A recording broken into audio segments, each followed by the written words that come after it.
देखो तुम्हारा रहनुमा इदरीस कहाँ चला गया जिस पर तुम ईमान लाए थे। वो अब तुम में मौजूद नहीं। क्या तुम्हें नहीं लगता कि तुम अकेले रह गए हो? ये पत्थर ये तुम्हारे दरमियान हमेशा रहेंगे।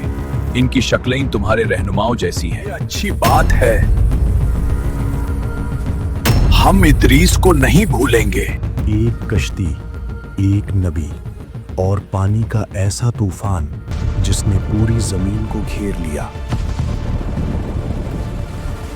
हजरत इदरीस अलैहिस्सलाम के आसमान पर जिंदा उठा लिए जाने के बाद लोगों के दिल कमजोर पड़ने लगे और शैतान ने इसी कमजोरी को मौका बनाकर उनके जहनों में वसवसे डाले। यूं ही शैतान का खेल शुरू हुआ। उसके बहकाव जमीन पर जड़ पकड़ने लगे। लोग आहिस्ता आहिस्ता इसके पीछे चल पड़े। बुत परस्ती, जुल्म, फहाशी सब आम हो गया। इंसान अपने असल रब को भूल बैठा। ऐसे ही माहौल में अल्लाह ने नूह अलैहिस्सलाम को नबी बनाकर भेजा। नूह अलैहिस्सलाम ने 950 साल तक अपनी कौम को समझाया। ऐ मेरी कौम, सिर्फ अल्लाह की इबादत करो, उसके साथ किसी को शरीक न बनाओ। लेकिन लोग हंसी और मजाक में लगे रहते। मोमिन अल्लाह के अजाब से डराता है, लाओ कोई अजाब। ये तो बिल्कुल पागल हो चुका है। अगर ईमान लाओगे तो आसमान तुम पर अपनी बरकतें बरसाएगा, अल्लाह तुम्हारी कुव्वत में इजाफा करेगा। मगर वो जवाब में चैलेंज आता है, लाओ कोई अजाब। ये तो बिल्कुल पागल हो चुका है। नूह अलैहिस्सलाम ने दिन रात छुपकर और अलानिया हर तरीके से दावत दी, मगर इनकार बढ़ता ही गया। आखिरकार नूह अलैहिस्सलाम ने अपने रब से फरियाद की, ऐ अल्लाह, मैंने अपनी कौम को हर लम्हा दावत दी, मगर वो कानों में उंगलियां ठूंस लेते हैं, चेहरे छुपा लेते हैं और जिद पर अड़े रहते हैं। ऐ मेरे रब, जमीन पर किसी काफिर को बाकी ना छोड़।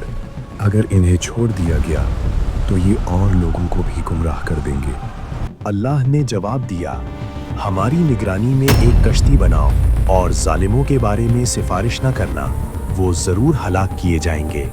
नूह अलैहिस्सलाम ने अल्लाह के हुक्म पर कश्ती बनाना शुरू की। सबसे पहले सागवान के बीज बोए गए। सख्त और मजबूत लकड़ी के ये दरख्त बड़े होने में कई दहाइयां ले गए। फिर उन्हीं से कश्ती तैयार की गई। कौम के सरदार हंसी मजाक करते। नूह अलैहिस्सलाम जवाब देते, आज तुम हम पर हंस रहे हो, कल वो वक्त आएगा जब हम तुम पर हंसेंगे, जब अजाब तुम्हें घेर लेगा। इसी जमाने में एक बेकामत शख्स ऊज बिन अन्नाक भी था, जो पहाड़ों के बराबर कद रखता था। वो कश्ती बनाने में मदद करता रहा, मगर ईमान न लाया और तूफान में दूसरे बदकारों के साथ डूब गया। एक सदी में कश्ती मुकम्मल हुई। इसके 3 हिस्से बनाए गए। ऊपर वाला हिस्सा इंसानों और परिंदों के लिए, दरमियानी हिस्सा आम जानवरों के लिए और निचला हिस्सा खतरनाक दरिंदों के लिए। नूह अलैहिस्सलाम ने अपनी कौम से कहा, जिस दिन इस तनूर से पानी निकले, समझ लेना कि अजाब का आगाज हो चुका है। फौरन कश्ती में सवार हो जाना।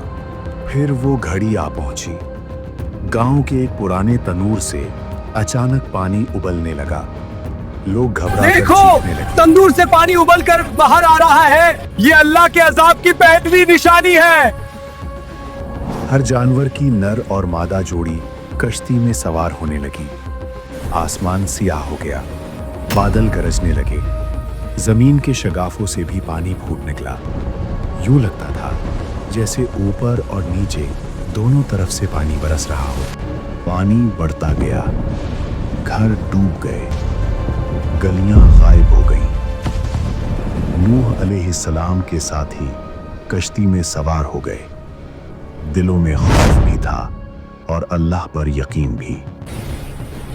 कश्ती पानी पर बहने लगी, पहले आहिस्ता, फिर तूफानी मौजों के साथ। इसी दौरान नूह अलैहिस्सलाम का नाफरमान बेटा एक बड़े पहाड़ की तरफ भागा। नूह अलैहिस्सलाम ने पुकारा, आओ बेटा, इस कश्ती में सवार हो जाओ। नहीं, मैं पहाड़ पर चढ़ जाऊंगा। इतने में समंदर जैसी एक बड़ी मौज आई और उसे बहा कर ले गई। जब तूफान रुक गया, अल्लाह ने जमीन को हुक्म दिया, ए जमीन, अपना पानी पी ले, और ए आसमान, अब तो रुक जा। पानी जमीन में उतरने लगा और कश्ती जबले जूदी पर ठहर गई। ईमान वाले सजदे में गिर पड़े। जमीन की खबर लेने के लिए नूह अलैहिस्सलाम ने एक कौवा भेजा। वो लौट कर न आया। फिर उन्होंने एक कबूतर भेजा। वो जैतून का पत्ता ले आया। ये इस बात की अलामत थी कि जमीन फिर से आबाद हो चुकी है। इसीलिए आज तक कबूतर अमन और उम्मीद की अलामत समझा जाता है और कौवा बेवफाई की। नूह अलैहिस्सलाम ने फरमाया, अल्लाह का शुक्र अदा करो जिसने हमें जालिमों से निजात बख्शी और नई जिंदगी अदा की।